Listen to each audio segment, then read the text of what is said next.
Why does a mortgage lender need so much paperwork from you just to simply pre-qualify you for a home loan? Hey, everybody, it's Melissa Harmel here with eXp Realty, joined by one of my favorite mortgage loan professionals in the state of Alaska, Rhonda Johnson. Hey, Rhonda, how are you today? Hey, Melissa, doing good. So, Rhonda, can you tell our viewers a little bit about like how long you've been in the mortgage industry? Again, right now, there's a lot of things that are changing. So, have you been in it a little bit or for a long time? A little bit of a long time. So since 1983, so that's when I first started my career, and so it's been over 39 years now, and I know you and I've worked together for a long time, so you've been doing this quite a while too. Yeah, so you and I have definitely worked together for a long time. So 39 years of Yeah. mortgage lending. Yeah. So you obviously have a little experience in this. Yep. Yep. Yep. So Yep. one of the questions lately that we've been getting asked as we're sitting down and doing our buyer consultations is, what is it the lender really needs? And then sometimes my clients will say, why do you need all that stuff? hmm So why do you need all that stuff to get me qualified? Isn't my word just good enough? Right. Well, those days are kind of gone, Melissa. And it's kind of interesting because when I very first started, it was very, very document intensive, and everything, of course, was hand typed and mailed out and mailed back, and things took forever. And then we went through a little bit of an era where you didn't need all that much stuff. And then we went through another era of where loans started going into default.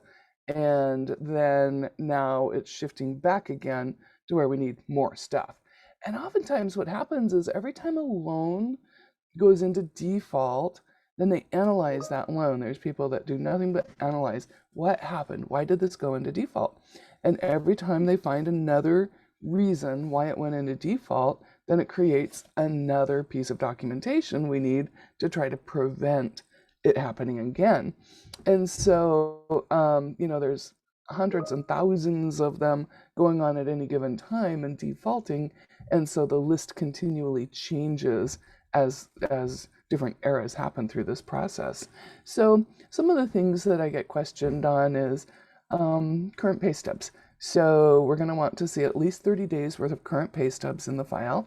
And the reason why is because not everybody gets paid X number of dollars an hour and X number of hours a week. Many, many times it's I work, rotational, or I have shift differentials, or sometimes I work 12 hours a day, sometimes I work 6, depending on different seasons. And so the only way that we can get a really good, solid idea of what is really happening with good, solid, stable income to use for qualifying is to have that minimum of the most recent 30 days to make sure that what's happening right now is sufficient to help you qualify for your loan. And then along with that goes the 2 years tax returns and W-2s.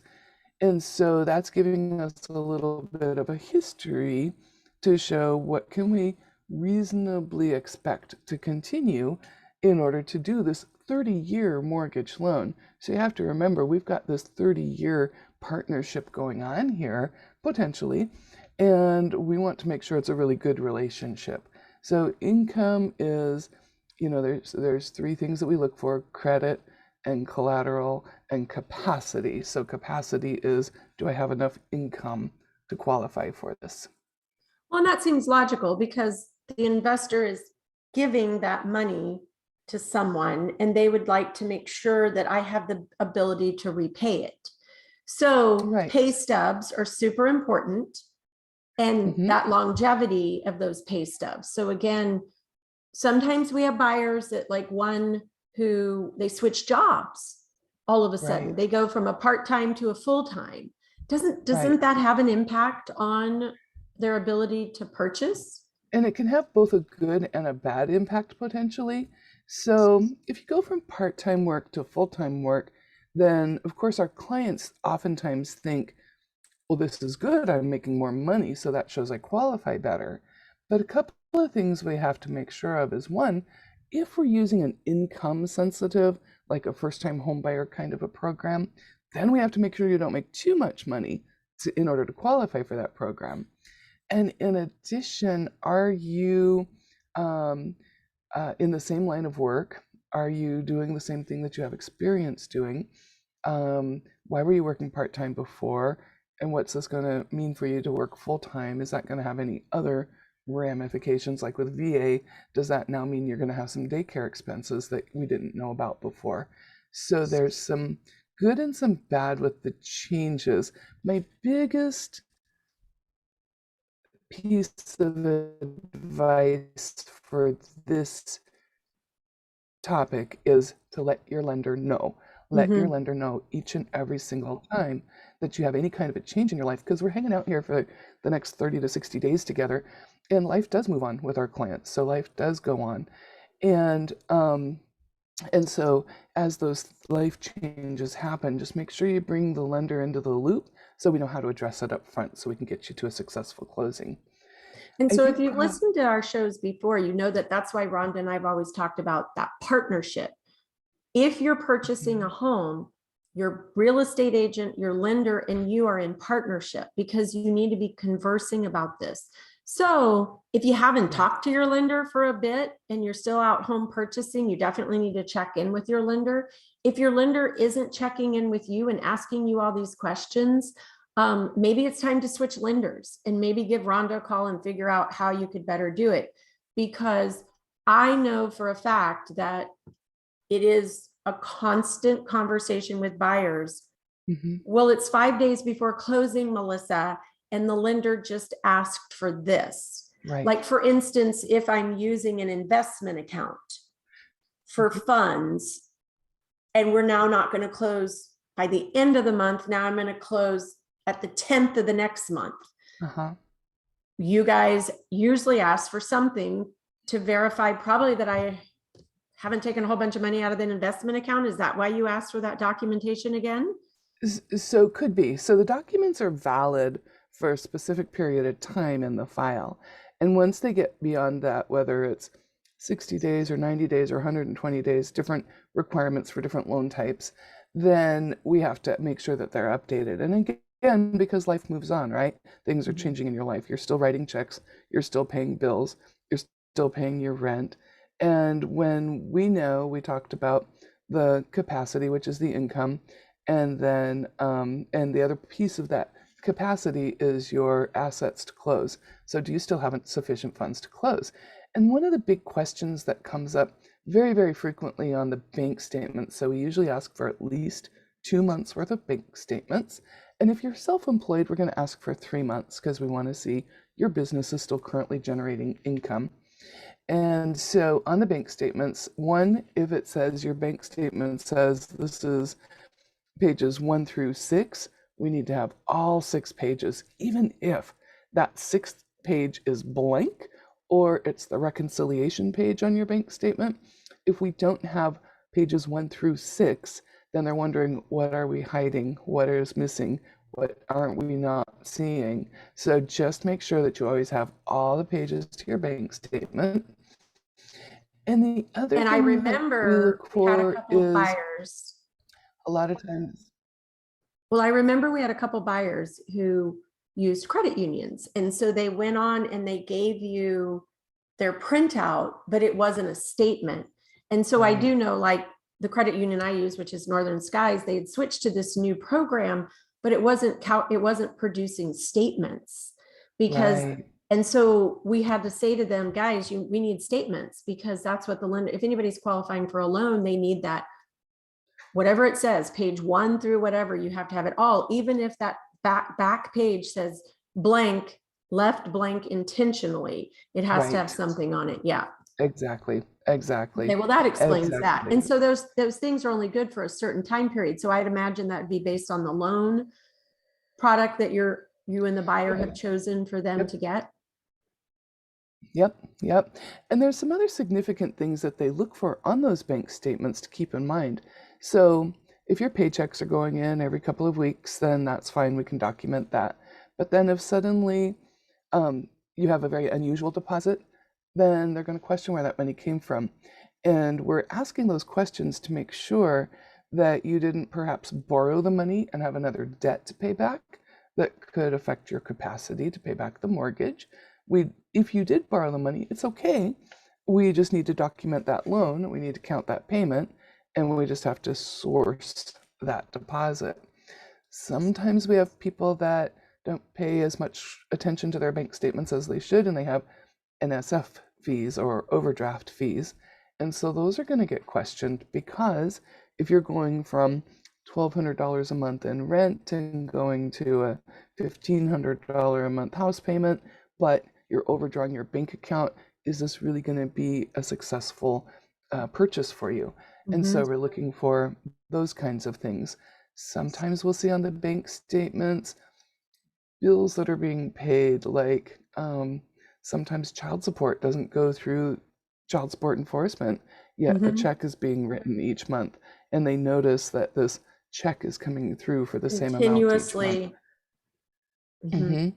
And so they're looking to make sure the rent payments are coming out of the bank account, so to verify that the rent is truly being paid on time. So there's a lot of information on those bank statements that they're looking for, and that again goes into that capacity piece for, do you qualify for this home? And then I do know that the other thing that a lot of times buyers have been kind of caught unaware is when we end up getting the preliminary title report. And the preliminary title report pulls anything that might be associated with that person's name, whether it's accurate or not. But again, Right. that is sometimes where the lender will have to ask for additional documentation, because Exactly. like I've had one recently where the seller had paid off the child support 7-8 years ago on 2 different cases, but CSED just didn't feel like going and showing it was paid off. So we had to extend for another 10 days because it took them that long to get it done, research it, get it over to the recorder's office, and then for the title company to look at it. So there is a lot of documents when you're buying a home, but it's for your best interest. So we're not putting you in a property that you truly might not be able to financially afford, correct? Exactly. We always want this to be a success for both of us. And the other thing to remember, Melissa, that people will sometimes be concerned about is that we do ask for them to be updated, as we just talked about. But every time we get a piece of paper and we look at it, then sometimes it raises additional questions.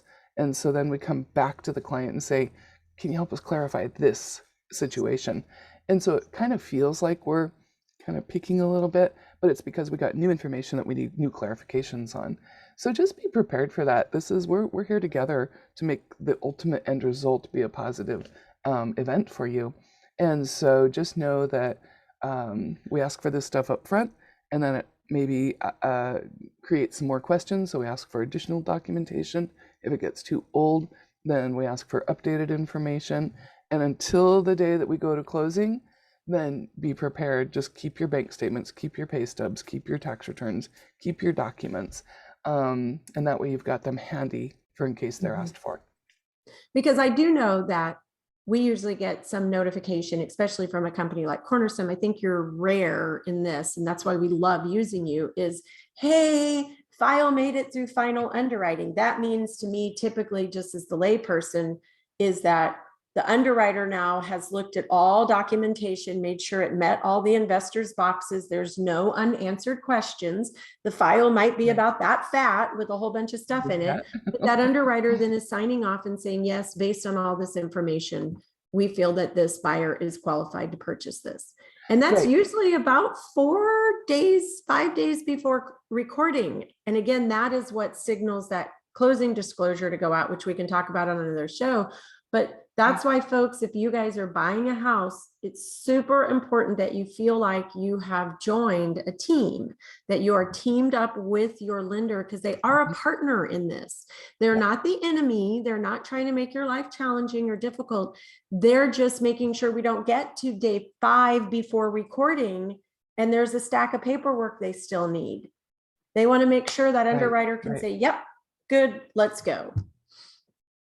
Right. And remember, the underwriter's job, so people ask that question a lot too. Who is this mysterious underwriter person?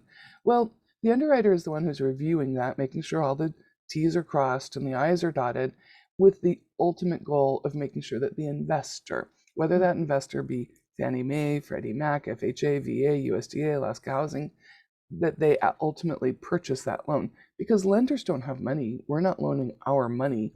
We are the middleman between the borrower and the investor. So you can't go knock on Fannie Mae's door and say, I want a loan. So you go to your lender who says, I believe Fannie Mae will be able to loan you this money to buy this house, but it's our job to follow those Fannie Mae rules, or FHA, or whoever. And so the underwriter's job is to make sure that this loan will ultimately get purchased by that investor. So we front the money to fund the loan at closing so that we don't have any delays. And then we ship that loan to the investor and get reimbursed for funding on that loan. So ultimately, our number one goal is to make sure we get reimbursed, because we've put out, sometimes $250,000, $500,000, $750,000 to fund that loan. And obviously we can't fund a whole lot if we don't have those reimbursements coming back in.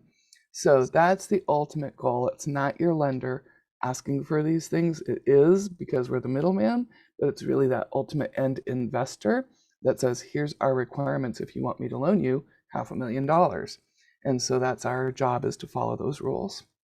And remember, everybody, the rules change, because Always. again, the economy changes, or foreclosures increase. And like Rhonda said at the beginning of this, if a set of investors is noticing they're having a series of foreclosures and there's a similar pattern with all those foreclosures, then rightfully so, I think you could agree, they would ask for additional documentation to make sure this next set of properties and money that they're investing is not going to put them in that same position. So again, if nothing you could take away from this show is you need a lender that is your partner here. You do not need to be working with a lender who doesn't understand all these things. If a lender says to you, don't worry about it, that's your big red flag. Most lenders that I know, and especially with Rhonda that I work with most often, is let me look into that. I'll get back to you on exactly why we need that and when we need it and what it needs to say. So they are following guidelines. So again, they're, like Rhonda said, the middleman, similar to what I am. I'm not the owner of the property. I'm not writing the check for the property. I'm actually in the middle, making sure you're getting the right property when you're buying a house. Right, exactly. Yeah. So just keep that in mind. We're here to get you to a successful closing, and that's our ultimate goal. We want to see you be your new buying your new home, and so we just have to make sure, though, that the end result comes out the way that we all need it to. So again, just remember, keep all those documents, gather up all your pay stubs, gather up all your information. And when you meet with the lender, the more information you have up front, the easier it is for them to guide the process, because then they've looked at documentation and don't have a bunch of other questions that come up as you. Additionally, if you just drip documents to a lender, then you're going to probably get phone calls that says, hey, can you justify this one? Or can you explain this one? Right. So again, giving them the full picture is always good. Remember too, that the lender is there to help you get to that dream home purchase. So thank you guys for joining us. Rhonda and I do a show every week. If you guys have questions or comments, put them in the chat down below. Make sure that you share with us if there's shows that you would like us to do, because maybe you've had a question about something in the home buying process that you would like answered. Please feel free to reach out to me or Rhonda. Our contact information is at the end of this video. And Rhonda does actually answer her phone. I answer my phone. We do respond to emails. We actually do work and live right here in Alaska, and we're very familiar with it. So we're always here to help you guys. Follow me at Melissa Harmel Realtor on all social media sites. And again, Rhonda, look forward to seeing you next week. All right. See you next week.